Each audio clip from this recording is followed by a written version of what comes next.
நண்பர்கள் அனைவருக்கும் வணக்கம். மனித வாழ்க்கையில் மிகப்பெரிய போராட்டம் எது தெரியுமா? வெளி உலகத்தில் ஜெயிக்கிறதில்ல, நம்ம மனசுக்குள்ளே இருக்கிற நிம்மதியை தக்க வைக்கிறது தான். பல நேரங்களில் நம்ம தனியாக உட்காந்து யோசிக்கும் போது ஒரு கேள்வி வரும், நான் எல்லார்கிட்டையோ இவ்வளவு அன்பாக இருக்கனே, ஏன் மற்றவங்க என்னை ஒரு பொருட்டாவே மதிக்க மாட்டேங்கிறாங்க, ஏன் என்னை அலட்சியப்படுத்துகிறாங்க அப்படின்னு. ஒரு கூட்டத்தில் நீங்கள் பேசுகிற வார்த்தைக்கு மதிப்பு இருக்காது, நீங்கள் அனுப்புகிற தகவலுக்கு பதில் வராது. உங்களை சுற்றி இருக்கவங்க உங்களை ஒரு தேவைக்காக ஒரு பொருள் மாதிரி பயன்படுத்துவாங்களே தவிர ஒரு மனுஷனை மதிக்க மாட்டாங்க. இது மனசுக்குள்ள பெரிய ரணத்தை உண்டாக்கும்.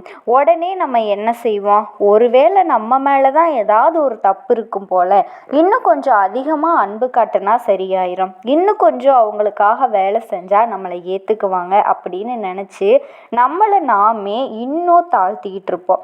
ஆனால் நிதர்சனம் என்ன அப்படின்னா, பிரச்சனை அவங்கக்கிட்ட இல்லை, பிரச்சனை நம்மளை எப்படி உலகத்திற்கு காட்டுறோம் அப்படிங்கிறதுல தான் இருக்கும். ஒரு பழமொழி இருக்குது, குனிந்த தலைக்கு தான் குட்டுக்கள் அதிகமாக விழும். நம்ம சுயமரியாதையை விட்டு கொடுக்கும்போது தான் உலகம் நம்மளை எப்படி மதிக்கும். இன்னைக்கு நம்ம பார்க்க போகிற இந்த 5 விஷயங்கள் மற்றவங்களை கவர்றதுக்காகவோ அல்லது பொய்யான பின்பத்தை உருவாக்குவதற்காகவோ கிடையாது. இது தொலைந்து போன உங்கள் சுயமரியாதையை மீட்டெடுக்கிறதுக்கான ஒரு பயணம். வாங்க ஆழமாக சிந்திக்கலாம். முதலாவது விஷயம், உங்களை ஒரு திறந்த புத்தகமாக வச்சுக்காதீங்க. நம்ம சின்ன வயசுல இருந்தே என்ன கற்றுக்கிட்டோம் அப்படின்னா, உண்மையாக இருக்கணும், ஒளிவு மறைவு இல்லாமல் இருக்கணும் அப்படின்னு. அது சரிதான். ஆனால் எல்லாத்தையுமே கொட்டி தீக்கணும் அப்படின்னு அவசியம் இல்லை. தண்ணீர் எல்லா இடத்துலையும் சுலபமாக கிடைக்கிறதுனால தான் நம்ம அதை வீணாக்குறோம். ஆனால் தங்கம் பூமிக்கு அடியில் மறைஞ்சிருக்கிறதுனால தான் அதுக்கு அவ்வளவு மதிப்பு. மனுஷங்களும் அப்படிதான். நீங்கள் யார் கூப்பிட்டாலும் போவீங்க, யார் கேட்டாலும் எல்லாத்தையும் சொல்லுவீங்க அப்படின்னா உங்களுக்கான தனித்துவத்தை நீங்கள் இழந்துருவீங்க. சிலர் என்ன பண்ணுவாங்கன்னா, அறிமுகமான கொஞ்ச நேரத்திலேயே அவங்க வாழ்க்கையோட மொத்த சோகத்தையும் பலவீனத்தையும் மற்றவங்க கிட்ட சொல்லிடுவாங்க.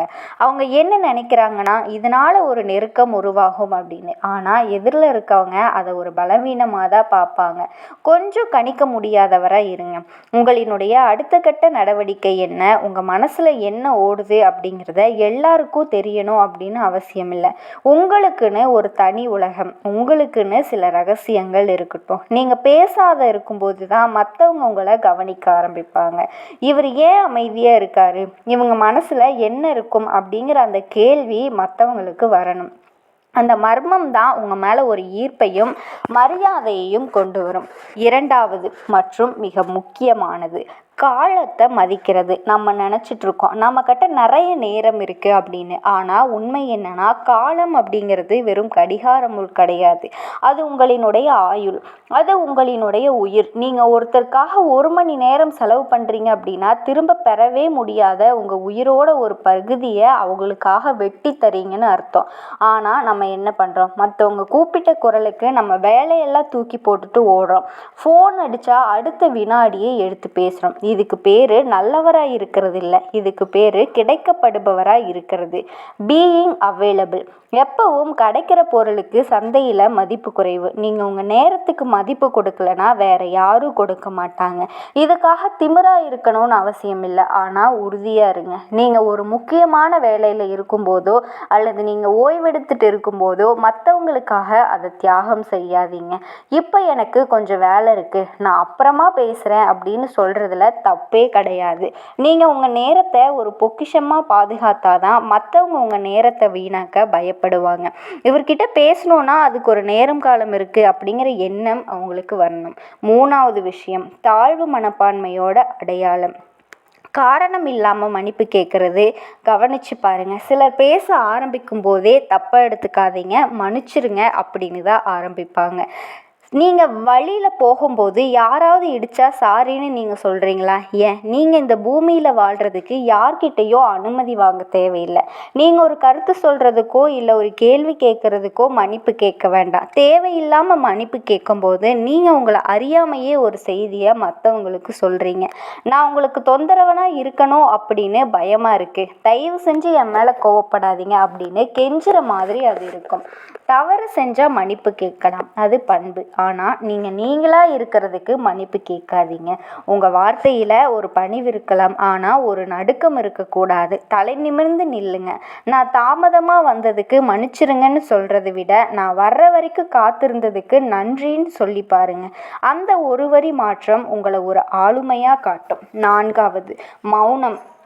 இது ஞானிகளினுடைய மொழி. நிறைய பேர் என்ன பண்ணுறோம் அப்படின்னா, ஒரு உரையாடலில் ஒரு சின்ன அமைதி வந்தால் கூட பதறி போயிடுறோம்.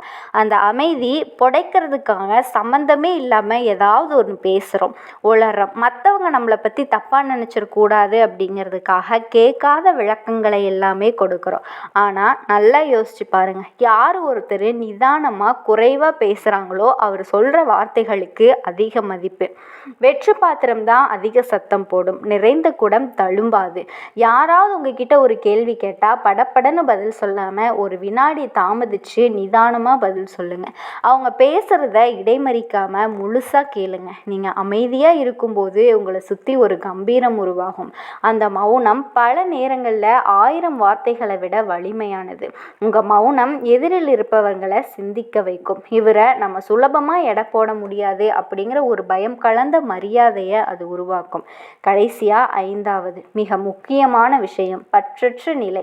வாழ்க்கையில் எந்த உறவாக இருந்தாலும் எந்த இடமாக இருந்தாலும் இது இருந்தால் தான் நான் வாழ்வேன், இல்லைன்னா நான் செத்துருவேன் அப்படிங்கிற நிலைமைக்கு போகாதீங்க. அதுதான் உங்களை பலவீனமாக்குது. எப்போ நீங்கள் எதையுமே இழக்க தயாராக இருக்கீங்களோ அப்போ தான் இந்த உலகம் உங்களை மதிக்கும். ஒரு இடத்துல உங்களுக்கு உரிய மரியாதை இல்லைன்னு தெரிஞ்சால் அங்கே நின்று நியாயம் கேட்காதீங்க, சண்டை போடாதீங்க, அழுது புலம்பாதீங்க. அமைதியாக கண்ணியமாக அந்த இடத்த விட்டு நகர்ந்துருங்க. உங்களை அவமதிக்கிறவர்களை விட்டு விலகி போகிறது அகங்காரம் கிடையாது, அது சுயமரியாதை. நீங்கள் இல்லைனாலும் என்னாலையும் சந்தோஷமாக வாழ முடியும் அப்படிங்கிற அந்த தைரியம் யாருக்கு இருக்கோ அவங்கள இந்த உலகமே தலை மேலே தூக்கி வச்சு கொண்டாடும். நண்பர்களே, இந்த மாற்றங்கள் எல்லாம் மற்றவங்களை பழிவாங்கிறதுக்காகவோ இல்லை திமிராக நடந்துக்கிறதுக்காகவோ இல்லை. இது உங்கள் ஆன்மாவுக்கானது. நீங்கள் மற்றவங்களுக்காக வாழ்ந்தது போதும். இனி உங்களுக்காக, உங்கள் சுயமரியாதைக்காக வாழுங்க. நிதானமாக இருங்க, உறுதியாக இருங்க.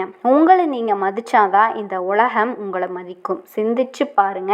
கண்டிப்பாக உங்கள் வாழ்க்கையில் ஒரு நல்ல மாற்றம் வரும் அப்படின்னு நம்புங்க. நல்லதே நடக்கும்.